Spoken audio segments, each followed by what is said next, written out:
Hello ನಮಸ್ಕಾರ, ನೀವು ನೋಡ್ತಾ ಇದ್ದೀರಾ ನ್ಯೂಸ್ ಫಸ್ಟ್. ನಾನು ರಕ್ಷತ್ ಶೆಟ್ಟಿ. ಅಧಿಕಾರಿಗಳ ಆತ್ಮಹತ್ಯೆಗೂ ಸಿದ್ದರಾಮಯ್ಯ ಅವರ ಸರ್ಕಾರಕ್ಕೂ ಒಂದು ಕೆಟ್ಟ ಸಂಬಂಧ ಇದೆ. ಈ ಹಿಂದೆ ಅವರು ಮುಖ್ಯಮಂತ್ರಿ ಆಗಿದ್ದಂಥ ಸಂದರ್ಭದಲ್ಲೂ ಕೂಡ ಅಧಿಕಾರಿಗಳ ಆತ್ಮಹತ್ಯೆ ಸರ್ಕಾರವನ್ನು ಅಲುಗಾಡಿಸಿದಂಥ ಘಟನೆಗಳು ನಡೆದಿದ್ದಾವೆ. ನೀವೊಮ್ಮೆ ನೆನಪು ಮಾಡಿಕೊಂಡ್ರೆ DK Ravi case, DYSP Ganapati case ರಾಜ್ಯದಲ್ಲಿ ಯಾವ ಮಟ್ಟದಲ್ಲಿ ಚರ್ಚೆಗೂ ಆಕ್ರೋಶಕ್ಕೂ ಕಾರಣ ಆಯಿತು ಅನ್ನೋದನ್ನು ನಾವು ರೀಕಾಲ್ ಮಾಡಬಹುದು. ಈಗ ಮತ್ತೆ ಅಂಥದ್ದೇ ಸಿಚುವೇಶನ್ ಈಗಿನ ಸಿದ್ದರಾಮಯ್ಯ ಸರ್ಕಾರಕ್ಕೂ ಕೂಡ ಬಂದಿದೆ. ದಕ್ಷ ಅಧಿಕಾರಿಯೊಬ್ಬರ ಆತ್ಮಹತ್ಯೆಯ ಹಿಂದೆ ಅಕ್ರಮದ ವಾಸನೆ ಬರ್ತಾ ಇರೋ, ದಲಿತರ ಹಣದಲ್ಲಿ ಕಂಡವರು ಜಾತ್ರೆ ಮಾಡಿದ್ರಾ ಅನ್ನೋ ಪ್ರಶ್ನೆಯ ಜೊತೆಗೆ ಕಟಕಟೆಯಲ್ಲಿ ಸರ್ಕಾರ ನಿಲ್ತಾ ಇದೆ. ವಾಲ್ಮೀಕಿ ನಿಗಮದ ಅಕ್ರಮ ಹಣ ವರ್ಗಾವಣೆ, ಆ ದುಡ್ಡು ಯಾರ ಪಾಲಾಗಿದೆ, ಯಾರ ಪಾಲು ಎಷ್ಟು ಅನ್ನೋದು ಸದ್ಯ ಚರ್ಚೆ ಆಗ್ತಾ ಇರುವಂತ ವಿಚಾರ. ಸಚಿವ ನಾಗೇಂದ್ರ ಅವರ ರಾಜೀನಾಮೆಗೆ ಬಿಜೆಪಿ ನಾಯಕರು ಒತ್ತಾಯಿಸಿದ್ದಾರೆ. ಮುಖ್ಯಮಂತ್ರಿ ಮನೆಗೆ ಮುತ್ತಿಗೆ ಹಾಕುವಂತ ಪ್ರಯತ್ನವನ್ನು ಬಿಜೆಪಿ ಕಾರ್ಯಕರ್ತರು ಮಾಡಿದ್ದಾರೆ. ಮತ್ತೊಂದೆಡೆ ಮೃತ ಚಂದ್ರಶೇಖರ್ ಅವರ ಪತ್ನಿಗೆ ಸಾಂತ್ವನ ಹೇಳಿದ್ದಾರೆ ಬಿಜೆಪಿ ರಾಜ್ಯಾಧ್ಯಕ್ಷ BY ವಿಜಯೇಂದ್ರ. ಒಟ್ಟಲ್ಲಿ ಈ ಸರ್ಕಾರಕ್ಕೆ ಚಂದ್ರಶೇಖರ್ ಅವರ ಆತ್ಮಹತ್ಯೆಯ ಕಳಂಕ ಅಥವಾ ಆತ್ಮಹತ್ಯೆಗೆ ಪ್ರಚೋದನೆ ಕೊಟ್ಟಿರುವಂತ ಕಳಂಕ ಅಂಟುತ್ತಾ ಇದೆ. ನಾನು ಆಗ್ಲೇ ಹೇಳಿದೆ, ಹಿಂದೆ ಸಿದ್ದರಾಮಯ್ಯ ಅವರು ಮುಖ್ಯಮಂತ್ರಿಯಾಗಿದ್ದಾಗಲೂ ಕೂಡ ಇಬ್ಬರು ಅಧಿಕಾರಿಗಳ ಸಾವು ರಾಜ್ಯದಾದ್ಯಂತ ದೊಡ್ಡ ಮಟ್ಟದ ಪ್ರತಿಭಟನೆಗಳಿಗೆ ಸಾಕ್ಷಿಯಾಗಿತ್ತು. ಈಗ ಅಂಥದ್ದೇ ಘಟನೆ ಚಂದ್ರಶೇಖರ್ ಅವರ ಆತ್ಮಹತ್ಯೆಯ ಮುಖಾಂತರ ರಿಪೀಟ್ ಆಗಿದೆ. ಈ ಬಾರಿ ಸಚಿವ ನಾಗೇಂದ್ರ ಅವರು ರಾಜೀನಾಮೆ ಕೊಡಬೇಕು ಅನ್ನುವಂಥ ಒತ್ತಾಯ ಕೇಳಿ ಬರ್ತಾ ಇದೆ. ಬಿಜೆಪಿ ಪ್ರತಿಭಟನೆಯನ್ನ ಕೂಡ ಇದೇ ಕೇಸಿಗೆ ಸಂಬಂಧಿಸಿದಂತೆ ಮಾಡ್ತಾ ಇದೆ. ಇವತ್ತು ವಿಜಯೇಂದ್ರ ಅವರು ಚಂದ್ರಶೇಖರ್ ಅವರ ಪತ್ನಿಯನ್ನ ಭೇಟಿಯಾಗಿ ಸಾಂತ್ವನ ಹೇಳಿದಂಥ ದೃಶ್ಯ ನೋಡ್ತಾ ಇದ್ದೀರಿ. ಮತ್ತೊಂದೆಡೆ ಬಿಜೆಪಿ ಕಾರ್ಯಕರ್ತರು ಪ್ರತಿಭಟನೆ ಮಾಡಿದಂಥ ದೃಶ್ಯವನ್ನ ಕೂಡ ಗಮನಿಸ್ತಾ ಇದ್ದೀರಿ.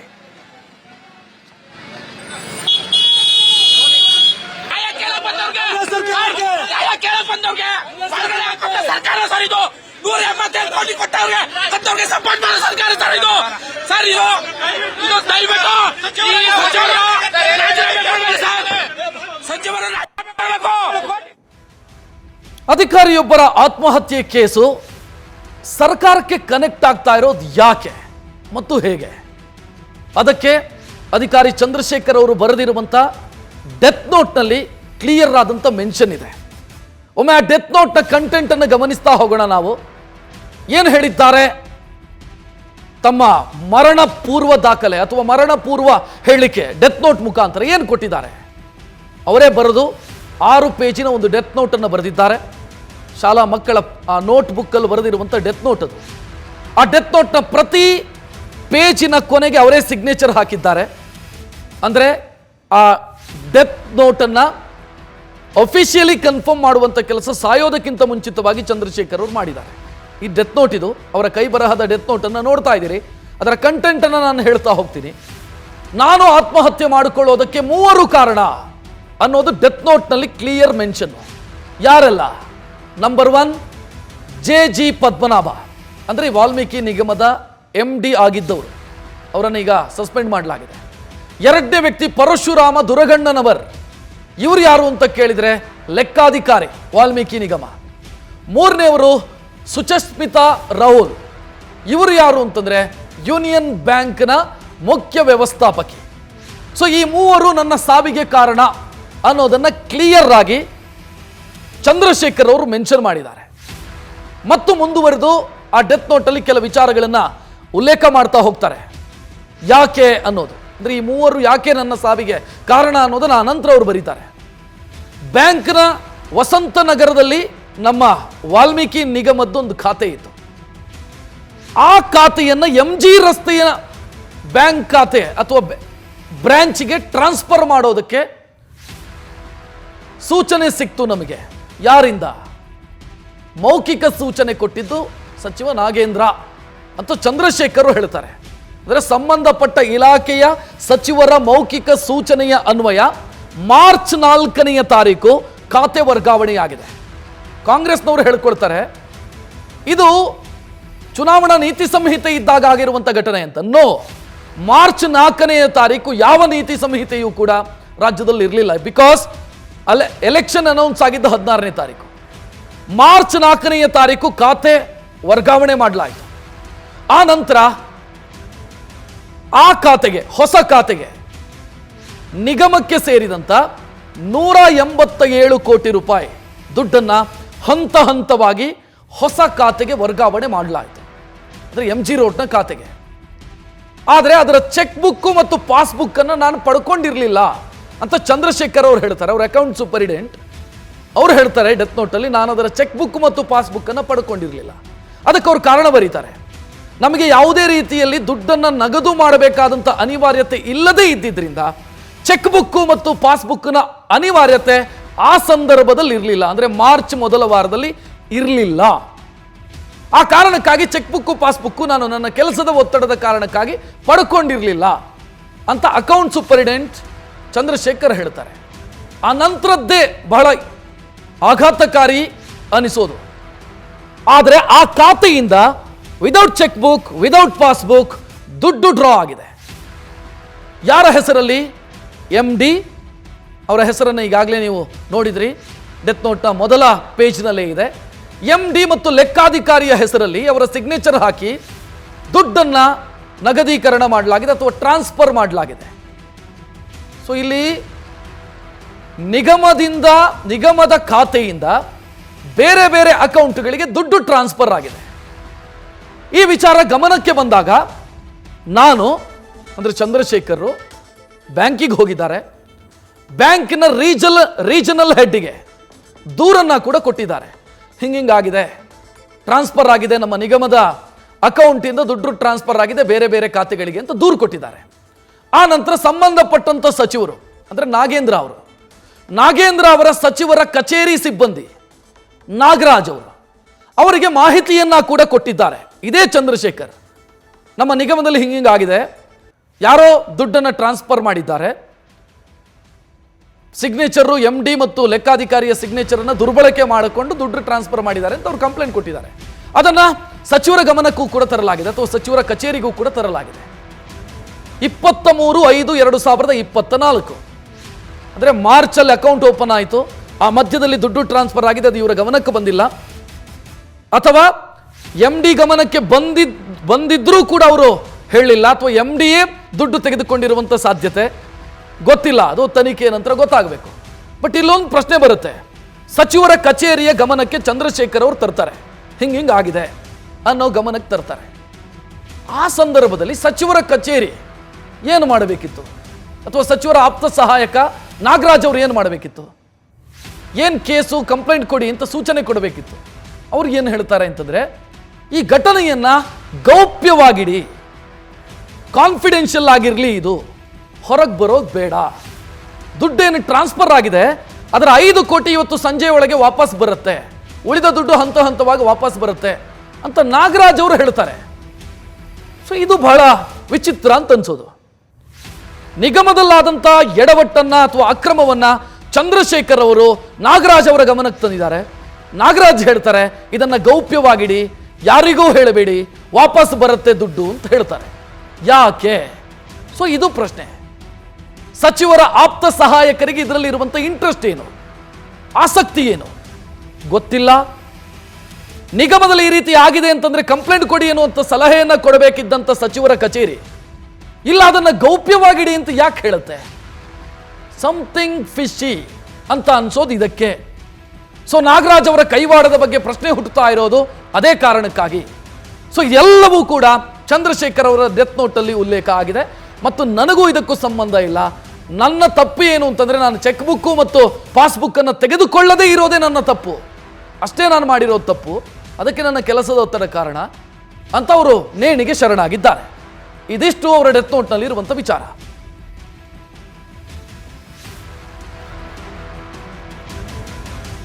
ಇನ್ನು ಈ ನಾಗರಾಜ್ ಯಾರು ಅನ್ನೋದು ಬಹಳ ಇಂಟ್ರೆಸ್ಟಿಂಗ್. ಸೊ ಆ ನಾಗರಾಜ್ ಯಾರು ಅನ್ನೋದನ್ನು ಒಮ್ಮೆ ನೋಡ್ತಾ ಹೋಗೋಣ. ಯಾಕೆ ಸಚಿವರಿಗೆ ಸರ್ಕಾರಕ್ಕೆ ಇದು ಲಿಂಕ್ ಆಗುತ್ತೆ ಅಂತಂದ್ರೆ, ನಾಗರಾಜ್ ಸಚಿವ ನಾಗೇಂದ್ರ ಅವರ ಆಪ್ತ ಸಹಾಯಕ ಫೋಟೋ ಗಮನಿಸ್ತಾ ಇದ್ದೀರಿ. ಡೆತ್ ನೋಟ್ ಅಲ್ಲಿ ಕ್ಲಿಯರ್ ಆಗಿ ನಾಗರಾಜ್ ಅವರ ಹೆಸರನ್ನ ಚಂದ್ರಶೇಖರ್ ಅವರು ಉಲ್ಲೇಖಿಸಿದ್ದಾರೆ, ಸ್ಪಷ್ಟವಾಗಿ ಉಲ್ಲೇಖಿಸಿದ್ದಾರೆ. ಹಣ ಅಕ್ರಮ ವರ್ಗಾವಣೆಯನ್ನ ಗೌಪ್ಯವಾಗಿಡೋದಕ್ಕೆ ನಾಗರಾಜ್ ಹೇಳಿದ್ಯಾಕೆ? ಇದು ಬೇಸಿಕ್ ಕ್ವಶನ್. ಅಂದ್ರೆ ನಾಗೇಂದ್ರ ಅವರ ಇಲಾಖೆಯ ವ್ಯಾಪ್ತಿಗೆ ಬರುವಂತ ನಿಗಮದಲ್ಲಿ ದುಡ್ಡಿನ ದುರ್ಬಳಕೆಯಾಗಿದೆ. ಅದನ್ನ ಸಂಬಂಧಪಟ್ಟಂತ ಅಧಿಕಾರಿ ಸಚಿವರ ಕಚೇರಿಯ ಗಮನಕ್ಕೆ ತಂದಿದ್ದಾರೆ, ಸಚಿವರ ಆಪ್ತ ಸಹಾಯಕನ ಗಮನಕ್ಕೆ ತಂದಿದ್ದಾರೆ. ಅವರು ಕಂಪ್ಲೇಂಟ್ ಕೊಡು ಅಂತ ಹೇಳೋದು ಬಿಟ್ಟು ಗೌಪ್ಯವಾಗಿಡು, ಕಾನ್ಫಿಡೆನ್ಷಿಯಲ್ ಆಗಿರಲಿ, 5 ಕೋಟಿ ರೂಪಾಯಿ ವಾಪಸ್ ಬರುತ್ತೆ ಅಂತ ಹೇಳ್ತಾರೆ ಅಂತಾದ್ರೆ ನಾಗರಾಜ್ ಅವರಿಗೂ ಆ ವ್ಯವಹಾರಕ್ಕೂ ಏನ್ ಸಂಬಂಧ? This is very important.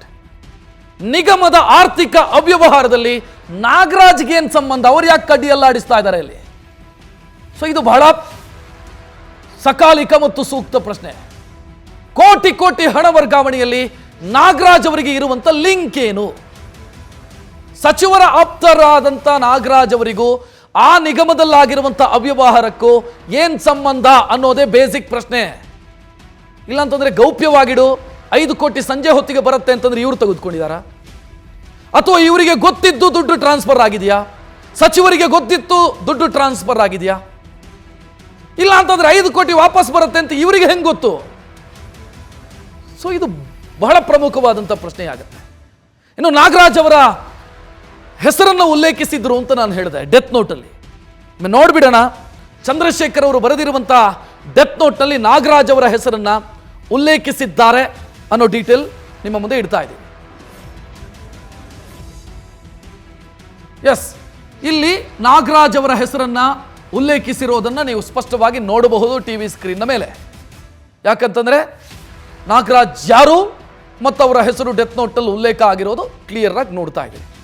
Next ಇನ್ನೊಂದು ಇಂಟ್ರೆಸ್ಟಿಂಗ್ ಇದೆ. ನಾಗರಾಜ್ ಅವರಿಗೂ ಸರ್ಕಾರಕ್ಕೂ ಇರುವಂತ ಸಂಬಂಧ ಏನು?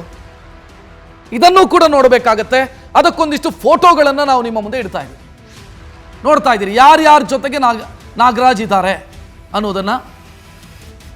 ಸೊ ಡಿ.ಕೆ. ಶಿವಕುಮಾರ್ ಅವ್ರ ಜೊತೆಗಿದ್ದಾರೆ, ಅದರ ಜೊತೆಗೆ ರಾಮಲಿಂಗಾರೆಡ್ಡಿ ಅವ್ರ ಜೊತೆಗಿದ್ದಾರೆ, ಕಾಂಗ್ರೆಸ್ನ ಪ್ರಮುಖ ನಾಯಕರ ಜೊತೆಗೆ ನಾಗೇಂದ್ರ ಅವ್ರ ಜೊತೆಗಿದ್ದಾರೆ, ಪ್ರಮುಖ ನಾಯಕರ ಜೊತೆಗೆ ನಾಗರಾಜ್ ಅವರಿದ್ದಾರೆ.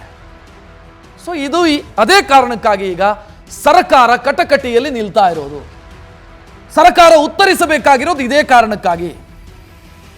ಯಾಕೆ ನಾಗರಾಜ್ ಈ ಕೇಸಲ್ಲಿ ಆಸಕ್ತಿಯನ್ನು ತೋರಿಸಿದ್ರು? ಒಂದು, ನಾಗರಾಜಿಗೂ ಕಾಂಗ್ರೆಸ್ ಸರ್ಕಾರಕ್ಕೆ ಇರುವಂತಹ ಸಂಬಂಧ ಏನು ಅನ್ನೋದು ಮತ್ತೊಂದು, ಮತ್ತು ಈ ಅವ್ಯವಹಾರಕ್ಕೂ ನಾಗರಾಜಿಗೂ ಇರುವಂತ ಸಂಬಂಧ ಮತ್ತು ವಿಚಾರ ಗೊತ್ತಿದ್ದು ಕೂಡ ಗೌಪ್ಯವಾಗಿಡು ಅಂತ ಹೇಳೋದಕ್ಕೆ ಏನ್ ಕಾರಣ? ಈ ಪ್ರಶ್ನೆಗೆ ಕಾಂಗ್ರೆಸ್ ನಾಯಕರು ಉತ್ತರವನ್ನು ಕೊಡಬೇಕಿದೆ.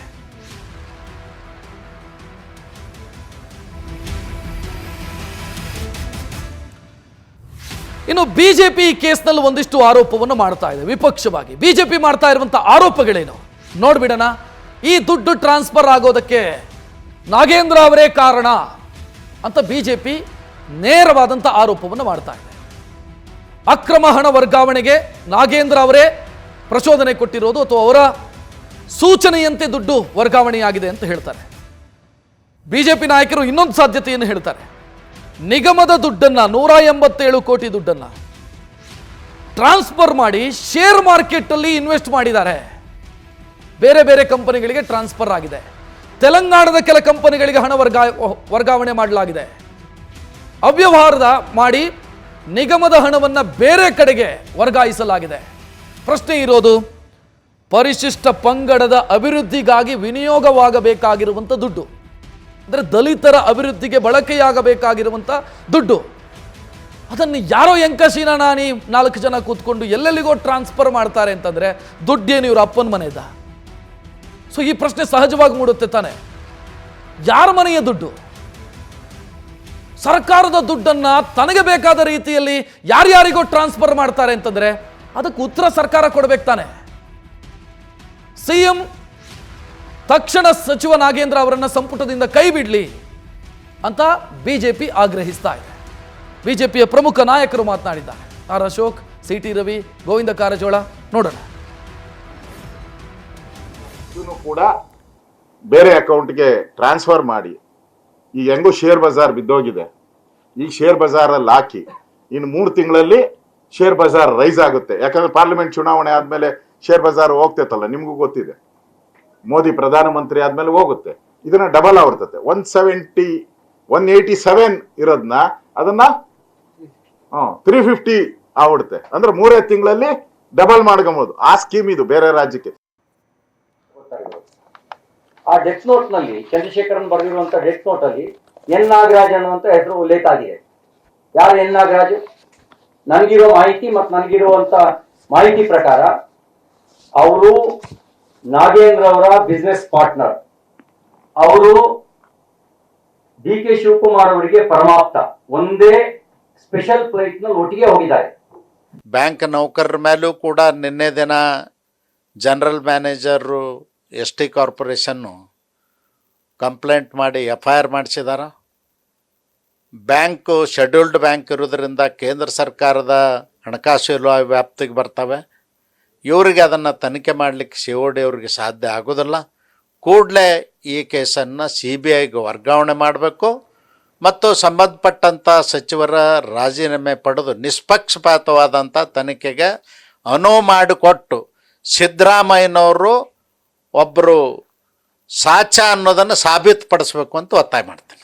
ಒಬ್ಬ ಬಡಪಾಯಿ ದಕ್ಷ ಅಧಿಕಾರಿಯ ಸಾವಾಗಿದೆ.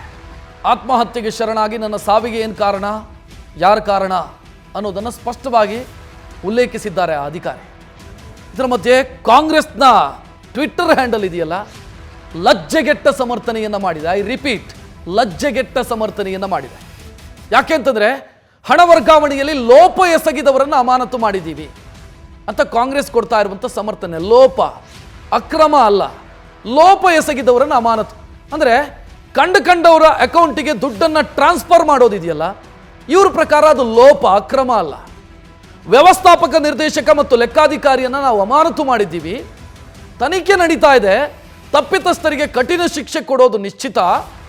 ನಾಗೇಂದ್ರ ಅವರ ಗಮನಕ್ಕೆ ಬಂದಿಲ್ಲ ಅಂತ. ಇದು ನಾಗೇಂದ್ರ ಅವರ ಗಮನಕ್ಕೆ ಬಾರದೆ ದುಡ್ಡು ಟ್ರಾನ್ಸ್ಫರ್ ಆಗಿದೆ.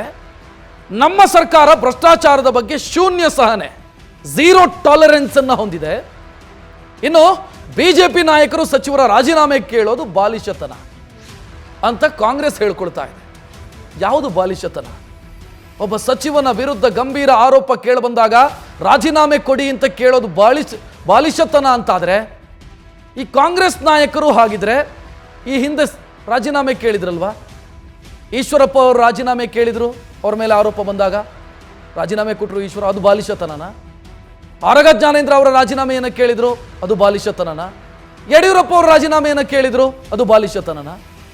ಭ್ರಷ್ಟಾಚಾರದ ಕಳಂಕ ಮೆತ್ತಿಕೊಂಡಂಥ ಸಂದರ್ಭದಲ್ಲಿ ರಾಜೀನಾಮೆ ಕೇಳೋದು ಬಾಲಿಶತನ ಅಂತಾದರೆ ಕಾಂಗ್ರೆಸ್ ಏನು ಹೇಳೋದಕ್ಕೆ ಹೊರಟಿದೆ? ಮತ್ತೆ ಝೀರೋ ಟಾಲರೆನ್ಸ್, ಯಾರಿಗೆ ಕತೆ ಹೇಳ್ತಾ ಇದ್ದಾರೆ? ಝೀರೋ ಟಾಲರೆನ್ಸ್ ನೋಡೋಣ. ಅವ್ರದ್ದೊಮ್ಮೆ ಟ್ವೀಟ್ ನೀವು ಗಮನಿಸಬಹುದು. ಕಾಂಗ್ರೆಸ್ನ ಟ್ವಿಟ್ಟರ್ ಖಾತೆ, ಅಧಿಕೃತ ಟ್ವಿಟ್ಟರ್ ಖಾತೆ, ಅದರಲ್ಲಿ ಮಾಡಲಾಗಿರುವಂಥ ಟ್ವೀಟನ್ನು ಒಮ್ಮೆ ನೋಡ್ಬಿಡೋಣ. ನೋಡ್ತಾ ಇದ್ದೀರಿ, ಹಣ ವರ್ಗಾವಣೆಯಲ್ಲಿ ಲೋಪ ಎಸಗಿದವರು.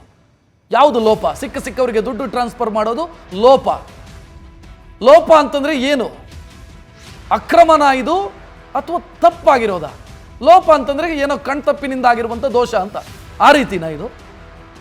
ಇನ್ನು ತನಿಖೆ ಆಗ್ತಾ ಇದೆ. ರಾಜೀನಾಮೆ ಯಾರ್ದು? ನಾಗೇಂದ್ರ ಅವರ ರಾಜೀನಾಮೆಯನ್ನು ಕೇಳಬಾರ್ದು. ಏನು ವಿಚಿತ್ರ ಸಮರ್ಥನೆಯನ್ನು ಕಾಂಗ್ರೆಸ್ ಮಾಡಿಕೊಳ್ತಾ ಇದೆ. ಹಂಗಿದ್ರೆ ನೀವು ಅಂದರೆ ಯಾವ ನೈತಿಕತೆ ಇಟ್ಕೊಂಡು ಈ ಹಿಂದೆ ರಾಜೀನಾಮೆ ಕೇಳಿದ್ರಿ? ಬೇರೆ ಬೇರೆ ಕೇಂದ್ರದಲ್ಲಿ ರಾಜೀನಾಮೆ ಕೇಳಿದ್ರಿ, ರಾಜ್ಯದಲ್ಲಿ ರಾಜೀನಾಮೆ, ಯಾವ ನೈತಿಕತೆ ಇಟ್ಕೊಂಡು ರಾಜೀನಾಮೆ ಕೇಳಿದ್ರಿ? ಯಾರಿಗೆ ಪಾಠ ಮಾಡ್ತಾ ಇದ್ದೀರಿ? ಶೂನ್ಯ ಸಹನೆಯ ಪಾಠ. ಸೊ ಇಲ್ಲಿ ಪಾರದರ್ಶಕತೆ ಕಾಣ್ತಾ ಇಲ್ಲ ಕಾಂಗ್ರೆಸ್ನದ್ದು. ಹೇಳೋದೊಂದು ಮಾಡೋದೊಂದು ಆಗ್ತಿದೆ. ಕಾಂಗ್ರೆಸ್ನ ಕೆಲವರು ನಾಯಕರು ಮಾತನಾಡಿದ್ದಾರೆ, ನೋಡೋಣ. ಯಾರ್ದೋ ಮೇಲೆ ಆರೋಪ ಮಾಡುದು ಅಂದ ತಕ್ಷಣ ಆಧಾರ ಇಲ್ಲದೆ ನಾವು ಇದನ್ನ ರಿಯಾಕ್ಟ್ ಮಾಡಕ್ಕೆ ಆಗಲ್ಲ. ನಾವು ಯಾರೇ ತಪ್ಪು ಮಾಡಿದ್ರು ತಪ್ಪೇ ಅದು, ಅದರಲ್ಲೇನು ಅನುಮಾನ ಇಲ್ಲ. ಬಟ್ ಅದನ್ನ ನಾವು ನಮ್ಮ ಆಫೀಸರ್ಸ್ ಹೇಳಿದ್ವಿ. ನಾವು ಇಮಿಡಿಯೇಟ್ ಎಲ್ಲ ಯಾರು ಕಾಂಟ್ಯಾಕ್ಟ್ ಮಾಡಬೇಕು ಎಲ್ಲ ಕಾಂಟ್ಯಾಕ್ಟ್ ಮಾಡಿ ಎಲ್ಲ ಕಂಪ್ಲೀಟ್ ಹೊರಗಿಬೇಕು ಅಂತ ಹೇಳಿ ತಕ್ಷಣ FIR ಕೂಡ ಲಾಂಚ್ ಮಾಡಿದ್ದೀವಿ. ಯಾರೋ ಸಸ್ಪೆಂಡ್ ಮಾಡೋದು, ಸಸ್ಪೆಂಡ್ ಮಾಡಿದ ತಕ್ಷಣ ಎಲ್ಲ ಸರೋಯ್ತು ಅಂತ ನಾನು ಹೇಳಿದ್ದಿಲ್ಲ. ಮುಖ್ಯಮಂತ್ರಿಗಳು ಭಾಳ ಸೀರಿಯಸ್ ಆಗಿ ಇದ್ರ ಬಗ್ಗೆ, ಇನ್ಕ್ಲೂಡಿಂಗ್ ಬ್ಯಾಂಕ್ ಇರ್ಬೋದು, ನಮ್ಮ ಆಫೀಸರ್ಸ್ ಇರ್ಬೋದು, ಯಾರೇ ಇರ್ಬೋದು, ನಾವು ಅದ್ರ ಬಗ್ಗೆ ಮರ್ಸಿಲೆಸ್ ಆಗಿ ನಾವು ಭಾಳ ಗೌರವದಿಂದ ಅದನ್ನು ಯಾವ ರೀತಿ ಸರಿ ಮಾಡಬೇಕು ಮಾಡ್ತೀವಿ. ಆತ್ಮಹತ್ಯೆ ಮಾಡ್ಕೊಳ್ಳುವಾಗ ಕೆಲವು ವಿಷಯಗಳನ್ನ ಬರೆದಿಟ್ಟಿದ್ದಾರೆ ಅಂತ ಹೇಳ್ತಾ ಇದ್ದಾರೆ. ನಮಗೆ ಯಾರ್ಯಾರಿಂದ ತೊಂದರೆ ಆಯ್ತು ಏನು ಅಂತ ಹೇಳಿದ್ದಾರೆ. ತಕ್ಷಣ ಸರ್ಕಾರ ಕಾನೂನಿನ ಪ್ರಕ್ರಿಯೆನ ಪ್ರಾರಂಭ ಮಾಡಿದೆ. COD ತನಿಖೆಗೆ ಹಾಕಿದ್ದಾರೆ, ಸಂಬಂಧಪಟ್ಟ ಅಧಿಕಾರಿಗಳನ್ನು ಸಸ್ಪೆಂಡ್ ಮಾಡಿದ್ದಾರೆ. ಎಲ್ಲ ಆಯಾಮಗಳಲ್ಲಿ ತನಿಖೆ ಆಗುತ್ತೆ. ತನಿಖೆ ವರದಿ ಬಂದ ಮೇಲೆ ಸತ್ಯಾಸತ್ಯತೆ ತಿಳಿತದೆ. ಅದಕ್ಕೆ ಒಂದು ಘಟನೆ ಆದ ತಕ್ಷಣ ಅಂತ್ಯಕ್ಕಂತೆ ಹೀಗೆ ಹಾಗೆ ಅಂತ ಹೇಳೋಕ್ಕಾಗಲ್ವಲ್ಲ. ನಾಗೇಂದ್ರ ಅವರು ಈಗಾಗಲೇ ಪತ್ರಿಕಾಗೋಷ್ಠಿ ಮಾಡಿ ಹೇಳಿದ್ದಾರೆ, ಅವರು ನನ್ನ ಇದರಲ್ಲಿ ಯಾವುದೂ ಕೈವಾಡ ಇಲ್ಲ, ಇದು ಏನು ಇವತ್ತು ಇದ್ರ ಲೆವೆಲ್ನಲ್ಲಿ MD ಲೆವೆಲ್ನಲ್ಲಿ ಏನಾಗಿದೆ ಅದಾಗಿದೆ, ನನಗೆ ಯಾವುದೂ ಅದರಲ್ಲಿ ಸಂಬಂಧ ಇಲ್ಲ, ನನಗೆ ಅದ್ರ ಬಗ್ಗೆ I am not the one. ಯಾಕಂದರೆ ಎಷ್ಟೋ ಸಲ ನಾವು ಮಂತ್ರಿ ಇರ್ತೀವಿ, ಕೆಳಗಡೆ ಯಾವುದೋ ಒಂದು ಅಧಿಕಾರಿ ಮಾಡಿದ ಮೇಲೆ ಅಥವಾ ಮಂತ್ರಿಗೆ ನಾವು ನೇರವಾಗಿ ಅವನ ಮೇಲೆ ಅಪಾದನೆ ಮಾಡೋದು ಸರಿ ಆಗೋದಿಲ್ಲ. ಅದಕ್ಕೋಸ್ಕರ ಸ್ಪಷ್ಟನೆ ಕೊಟ್ಟಿದ್ದಾರೆ ನಾಗೇಂದ್ರ. ಎಂಥ ಸಮರ್ಥನೆ ನೋಡಿದ್ರಿ. MB ಪಾಟೀಲ್ ಹೇಳ್ತಾರೆ, ಯಾರೋ ಕೆಳಗಿನ ಅಧಿಕಾರಿಗಳು ಮಾಡಿದರೆ ನಾವಲ್ಲ ಜವಾಬ್ದಾರಿ, ಮತ್ತು ಯಾಕೆ ನೀವು ಮಂತ್ರಿ ಆಗಿರಬೇಕು? ಅಧಿಕಾರಿಗಳೇ ನಡೆಸ್ಕೊಂಡು ಹೋಗಲಿ ಅಲ್ವ ನಿಗಮನ? ನಿಮ್ಮ ಅಂಡರಲ್ಲ ನಿಗಮ ಇದೆ ಅಂತಂದರೆ ನೀವು ಜವಾಬ್ದಾರಿ ಅಲ್ಲ ಅಂತಾದರೆ, ಯಾರೋ ಅಧಿಕಾರಿಗಳು ಮಾಡಿದ ತಪ್ಪಿಗೆ ನಾವು ಯಾಕೆ ಜವಾಬ್ದಾರಿ ಅಂತಂದರೆ, ಹಂಗಿದ್ರೆ ಇದೇ ವಾದ ಇದೇ ತರ್ಕ ಉಳಿದದಕ್ಕೂ ಕೂಡ ಅಪ್ಲೈ ಆಗಬೇಕು ತಾನೆ. ನೀವು ಹಿಂದೆ ಮಾಡಿರುವಂಥ ಹೋರಾಟಗಳನ್ನು ನೆನಪು ಮಾಡಿಕೊಳ್ಬೇಕಲ್ವಾ? ಎಸ್, ಅಲ್ಲೊಂದು ಪ್ರಶ್ನೆ ಬರುತ್ತೆ, ಮುಖ್ಯಮಂತ್ರಿ ಏನು ಮಾಡ್ತಾರೆ? ಬಿಕಾಸ್ ಕಾಂಗ್ರೆಸ್ನ ನಾಯಕರು ಹೇಳ್ತಾ ಇರೋದು ಝೀರೋ ಟಾಲರೆನ್ಸ್ ಭ್ರಷ್ಟಾಚಾರದ ವಿಚಾರದಲ್ಲಿ, ಕರಪ್ಷನ್ ವಿಚಾರದಲ್ಲಿ. ಸಚಿವ ನಾಗೇಂದ್ರ ಅವರಿಗೆ ಅಕ್ರಮದ ಆರೋಪ ಈಗ ಸುತ್ತಿಕೊಂಡಿದೆ. CM ಸಿದ್ದರಾಮಯ್ಯ ನಿರ್ಧಾರದ ಬಗ್ಗೆ ಸಹಜವಾಗಿ ಕುತೂಹಲ ಸೃಷ್ಟಿಯಾಗಿದೆ. ಬಿಜೆಪಿ ಭ್ರಷ್ಟಾಚಾರದ ಬಗ್ಗೆ ಮಾತನಾಡ್ತಾ ಇದ್ದವರು, ನಿಮ್ಮ ನಿಲುವೇನು ಈಗ? ಈಶ್ವರಪ್ಪ ರಾಜೀನಾಮೆಗೆ ಪಟ್ಟು ಹಿಡಿದು ಆಗ್ರಹಿಸಿ ಅವರ ರಾಜೀನಾಮೆಗೆ ಕಾರಣರಾದವರು ಈಗ ಏನು ಹೇಳ್ತಾರೆ? ಭ್ರಷ್ಟಾಚಾರದ ಬಗ್ಗೆ ಶೂನ್ಯ ಸಹನೆ ಅಂತ ಹೇಳಿದವರು ಏನು ಉತ್ತರ ಕೊಡ್ತಾರೆ? ಸೊ ಇದು ಈಗ ಉತ್ತರ ಕೊಡಬೇಕಾದಂಥ ವಿಚಾರ. CM ಏನು ಮಾಡ್ತಾರೆ ಅನ್ನೋ ಪ್ರಶ್ನೆಗೆ ಉತ್ತರ ಸಿಗಬಹುದು ಅಂತ ನಾವು ಭಾವಿಸ್ತೇವೆ. ಕಾರಣ ಝೀರೋ ಟಾಲರೆನ್ಸ್ ಆನ್ ಕರಪ್ಷನ್ ಅಂತ ಹೇಳ್ಕೊಂಡು ಬಂದವರು ನೀವು. ನೇರವಾಗಿ ಆರೋಪ ಸಚಿವರಿಗೆ ಸುತ್ತಿಕೊಂಡಿದೆ, ಸಚಿವರಿಗೆ ಲಿಂಕ್ ಆಗ್ತಿದೆ. ನೀವು ಏನೇ ಹೇಳಬಹುದು, ಆ ಕೇಸೇ ಬೇರೆ ಈ ಕೇಸೇ ಬೇರೆ. ಬಟ್ ಇಲ್ಲಿ ಸಚಿವರ ಮೌಖಿಕ ಸೂಚನೆಯಂತೆ ಅಕೌಂಟ್ ಟ್ರಾನ್ಸ್ಫರ್ ಆಯಿತು ಅಂತ ಅವರು ಆತ್ಮಹತ್ಯೆ ಮಾಡಿಕೊಂಡ ಅಧಿಕಾರಿ ಹೇಳ್ತಾರೆ.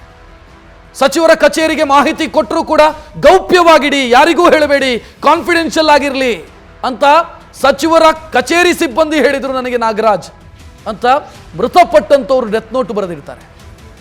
ಮರಣ ಪೂರ್ವ ಹೇಳಿಕೆ ನನಗೆ ನೆನಪಿದೆ, ಸಿದ್ದರಾಮಯ್ಯ ಅವರು ಮಾತನಾಡಿದ್ದು. ಒಬ್ಬ ವ್ಯಕ್ತಿ ಮರಣ ಪೂರ್ವ ಹೇಳಿಕೆಯನ್ನು ಕೊಡುವಾಗ ಸತ್ಯವನ್ನೇ ಕೊಡ್ತಾನೆ, ಸತ್ಯ ಹೇಳಿಕೆಯನ್ನೇ ಬರೀತಾನೆ ಅಂತ ಯಾವುದೋ ಒಂದು ಕೇಸಿಗೆ ಸಂಬಂಧಿಸಿದಂತೆ ಅವರು ಮಾತನಾಡಿದ್ದು ನನಗೆ ನೆನಪಿದೆ. ಈಗ ಏನು ಹೇಳ್ತಾರೆ CM? ಏನು ಮಾಡ್ತಾರೆ CM? ನೋಡೋಣ.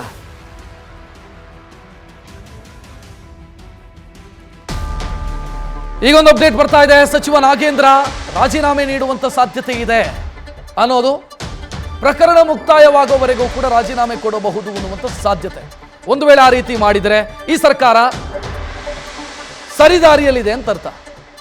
ಬಿಕಾಸ್ ಒಬ್ಬ ಸಚಿವನ ವಿರುದ್ಧ ಆರೋಪ ಕೇಳುವಂಥ ಸಂದರ್ಭದಲ್ಲಿ ಆಗ ಆ ಸಚಿವ ಅಧಿಕಾರದಲ್ಲಿದ್ದು ತನಿಖೆಯನ್ನು ಎದುರಿಸೋದ್ರಲ್ಲಿ ಅರ್ಥ ಇಲ್ಲ. ನಾಗೇಂದ್ರ ಅವರಿಗೆ ಬುಲಾವ್ ಕೊಟ್ಟಿದ್ದಾರಂತೆ ಮುಖ್ಯಮಂತ್ರಿ ಸಿದ್ದರಾಮಯ್ಯ.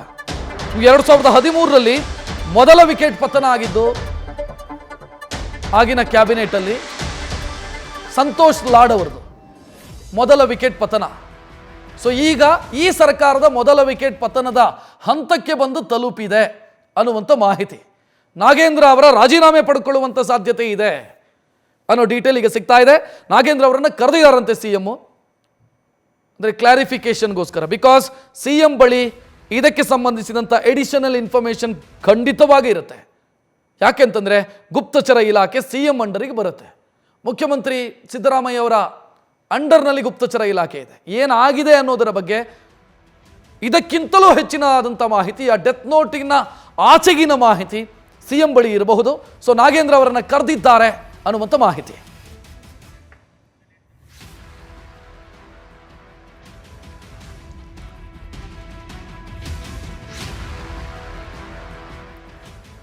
ಇನ್ನು ಮೃತಪಟ್ಟಂತ ಚಂದ್ರಶೇಖರ್ ಅವರ ಪತ್ನಿಯನ್ನ ನಮ್ಮ ಪ್ರತಿನಿಧಿ ಪ್ರಸನ್ನ ಮಾತನಾಡಿಸಿದ್ದಾರೆ, ನೋಡೋಣ. ವಾಲ್ಮೀಕಿ ಪರಿಶಿಷ್ಟ ಜಾತಿಗಳ ಅಭಿವೃದ್ಧಿ ನಿಗಮದಲ್ಲಿ ಅಧೀಕ್ಷಕ ಕೆಲಸ ಮಾಡ್ತಿದ್ದಂತಹ ಚಂದ್ರಶೇಖರ್ ಅವರು ತಮ್ಮ ಮೇಲೆ ಇಲಾಖೆ ಅಧಿಕಾರಿಗಳು ಹೊರಿಸುವಂತಹ ಒಂದು ಭ್ರಷ್ಟಾಚಾರ ಆರೋಪಗಳಿಗೆ ಹೆದರಿಬಿಟ್ಟು ಆತ್ಮಹತ್ಯೆ ಮಾಡ್ಕೊಂಡು ಇವತ್ತಿಗೆ ಕಳೆದ 4 ದಿನಗಳು ಕಳಿಸಿದೆ. ಈ ಹಿನ್ನೆಲೆಯಲ್ಲಿ ಕಳೆದ 4 ದಿನಗಳಲ್ಲಿ ಸಾಕಷ್ಟು ಬೆಳವಣಿಗೆಯಾಗಿದೆ. ನಾನೀಗ ಚಂದ್ರಶೇಖರ್ ಅವರ ವಿನೋಬ್ ನಗರದಲ್ಲಿರುವಂತಹ ಮನೆಯಲ್ಲಿ ಬನ್ನಿ ಅವರ ಪತ್ನಿಯಾದಂತಹ ಕವಿತಾ ಅವ್ರ ಜೊತೆ ಮಾತಾಡೋಣ. ಕಳೆದ 4 ದಿನಗಳಲ್ಲಿ ನಡೆದಿರುವಂತಹ ಘಟನೆಗಳ ಬಗ್ಗೆ ಮೆಲುಕು ಹಾಕೋಣ. ಮೇಡಮ್, ಈಗ ಮನೆಯವರು ಈ ಥರದ ಒಂದು ನಿರ್ಧಾರಕ್ಕೆ ಬಂದು ಅವರು ಮೃತಪಟ್ಟು ಇವತ್ತು 4 ದಿನಗಳಾಯಿತು. ಈ 4 ದಿನಗಳಲ್ಲಿ ಸಾಕಷ್ಟು ಬೆಳವಣಿಗೆ ಇದೆ. ಇದ್ರ ಬಗ್ಗೆ ಏನು ಹೇಳ್ತೀರಾ? ಸರ್, ಅದು ಮೀಡಿಯಾದವರಿಗೆ ನಾನು ಥ್ಯಾಂಕ್ಸ್ ಹೇಳಬೇಕಷ್ಟೇ. ಯಾಕಂದ್ರೆ ನಿಮ್ಮ ಮುಖಾಂತರನೇ ಸರ್ಕಾರಕ್ಕೆ ಇಷ್ಟು ಬೇಗ ಅವರಿಗೆ ತಪ್ಪಿಸಿದ್ರು. ಅದಕ್ಕೋಸ್ಕರ ಈಗ ನಮ್ಗೇನಂದರೆ ಅವ್ರು ಬಂದು ಈಗ ಗೃಹ ಸಚಿವರು ಬಂದು ಆಶ್ವಾಸನೆ ಕೊಟ್ಟಿದ್ದಾರೆ, ನಿಮ್ಮ ಕುಟುಂಬಕ್ಕೆ ಏನಾದರೂ ಮಾಡ್ತೀವಿ, ಅವ್ರ ಸಾವಿಗೊಂದು ನ್ಯಾಯ ಕೊಡಿಸ್ತೀವಿ ಅಂತ ಹೇಳಿದ್ದಾರೆ ಸರ್. ಅಷ್ಟೇ. ಚಂದ್ರಶೇಖರ್ನವರು ಇಡೀ ಪ್ರಕರಣದಲ್ಲಿ ಬಲಿಪಶು ಅಂತ ಹೇಳ್ಬಿಟ್ಟು ಬಂದವರೆಲ್ಲ ಹೇಳ್ತಿರುವಂಥದ್ದು. ನಿಮ್ಮ ಅಂದ್ರೆ ನಿಮಗೆ ಮನೆಯವರು ಬಂದಾಗ ಆಗ್ತಿದ್ದಂಥ ಸಂದರ್ಭದಲ್ಲಿ ಏನು ಅನ್ಸತ್ತಿದ್ದು? ಸರ್, ಈಗ ನಮಗೆ ಇದ್ದಿದ್ದು ನಮ್ಗೆ ಅವರೊಬ್ಬರೇ ಸರ್ ಇದ್ದಿದ್ದು. ನಮ್ಗೆ ಅವ್ರನ್ನ ಕಳ್ಕೊಂಡಿರೋನಷ್ಟನ್ನ ಅವ್ರು ಯಾರಿಂದನೂ ತುಂಬಕ್ಕಾಗಲ್ಲ ಸರ್. ಅದನ್ನು ಸಹಿಸ್ಕೊಳಕ್ಕಾಗ್ತಾ ಇಲ್ಲ, ನನಗೆ ಅರ್ಗಿಸ್ಕೊಳಕ್ಕೂ. ಅದರಿಂದ ಇನ್ನೂ ನಾನು ಹೊರಗಡೆನೇ ಬಂದಿಲ್ಲ ಸರ್. ನನಗಿನ್ನೂ ಆ ನೋವಲ್ಲೇ ಇದೆ. ಏನು ನಡೀತು ಅಲ್ಲಿ, ಏನಾಯಿತು ಅನ್ನೋ ವಿಚಾರ ನಂಗೆ ಬೇಕು ಸರ್. ಅವ್ರ ಮೇಲೆ ಅಪವಾದ ಹೊರಿಸಿ ಅವ್ರನ್ನ ಅಷ್ಟೊಂದು ಪ್ರೆಷರ್ ಹಾಕಿ ಜೀವ ತೆಗ್ದಿರ್ಬೇಕಾದ್ರೆ ನಮ್ಗೆ ಎಷ್ಟು ನೋವಾಗಿರುತ್ತೆ ಸರ್. ಇದೆ ಸರ್, ಆದರೆ ಸತ್ಯ ಹೊರಗಡೆ ಬರಬೇಕು ಅಂತ ನಾವು ಕಾಯ್ತಾ ಇದ್ದೀವಿ ಸರ್. ಸತ್ಯಕ್ಕೋಸ್ಕರ ನಮಗೆ ನ್ಯಾಯ ಬೇಕಷ್ಟೆ. ನಮ್ಮ ಮನೆಯವರು ಆ ಥರ ಮಾಡ್ಕೊಳ್ಳೋ ಮನುಷ್ಯ ಅಲ್ಲ, ಅವ್ರಿಗೆ ನ್ಯಾಯ ಬೇಕು, ಬೇರೆ ಏನೂ ಇಲ್ಲ. ಇನ್ನು ಅದರದ್ದು ಪ್ರೊಸೀಜರ್ ಆಗಬೇಕು, ಅದು ತುಂಬ ಕಷ್ಟ ಇದೆ ಸರ್. ಅವ್ರ ಆಶ್ವಾಸನೆ. ಇದು ಮೃತಪಟ್ಟಂತಹ ಚಂದ್ರಶೇಖರ್ ಅವರ ಪತ್ನಿ ಕವಿತಾ ಅವರ ಒಂದು ಮಾತುಗಳು. ಮುಂದಿನ ದಿನಗಳಲ್ಲಿ ನಾನು ಸಂಸಾರ ಸಾಗಿಸೋದು ಹೇಗೆ, ಮಕ್ಕಳನ್ನ ಓದಿಸೋದು ಹೇಗೆ, ಇಂಥ ಸಂದರ್ಭದಲ್ಲಿ ನನ್ನ ಗಂಡನ ಸಾವಿಗೆ ಸರ್ಕಾರದ ವತಿಯಿಂದ ಆಗಿರ್ಬೋದು ಅಥವಾ ತನಿಖಾ ಸಂಸ್ಥೆಗಳನ್ನಾಗಿರ್ಬೋದು ನನಗೆ ನ್ಯಾಯ ಸಿಗಬೇಕು, ಅದಕ್ಕೆ ಖಚಿತವಾದ ಕಾರಣ ಹೊರಗೆ ಬರಬೇಕು ಮತ್ತು ತಪ್ಪಿತಸ್ಥರಿಗೆ ಶಿಕ್ಷೆ ಆಗಬೇಕು ಅಂತ ಅವ್ರು ಬಯಸ್ತಿರುವಂಥದ್ದು. ಕ್ಯಾಮರಾಮನ್ ಮಹೇಶ್ ಜೊತೆಗೆ ಪ್ರಸನ್ನ, ನ್ಯೂಸ್ ಫಸ್ಟ್, ಶಿವಮೊಗ್ಗ. ಯಾರ್ದೋ ಹುಚ್ಚಿಗೆ, ಯಾರ್ದೋ ಲಾಲಸೆಗೆ, ಎಂಜಲು ಕಾಸಿನ ಆಸೆಗೆ ಬಡಪಾಯಿ ಅಧಿಕಾರಿಯೊಬ್ಬ ಬಲಿಯಾಗಿದ್ದಾರೆ. ತನಿಖೆ ನಡೀತಾ ಇದೆ. ಅವರ ಸಾವಿಗೆ ನ್ಯಾಯ ಸಿಗಲಿ ಅಂತ ಆಶಿಸ್ತಾ ಕಾರ್ಯಕ್ರಮವನ್ನು ಮುಕ್ತಾಯಗೊಳಿಸ್ತಾ ಇದ್ದೇನೆ. ಈಗ ಸ್ಪೆಷಲ್ ರಿಪೋರ್ಟ್ ಪ್ರಸಾರವಾಗುತ್ತೆ. ಕ್ಷಣ ಕ್ಷಣದ ಮಾಹಿತಿಗಾಗಿ ನೋಡ್ತಾ ಇರಿ ನ್ಯೂಸ್ ಫಸ್ಟ್, ನಿರ್ಭೀತಿಯಿಂದ ನಿಮ್ಮ ಪರವಾಗಿ.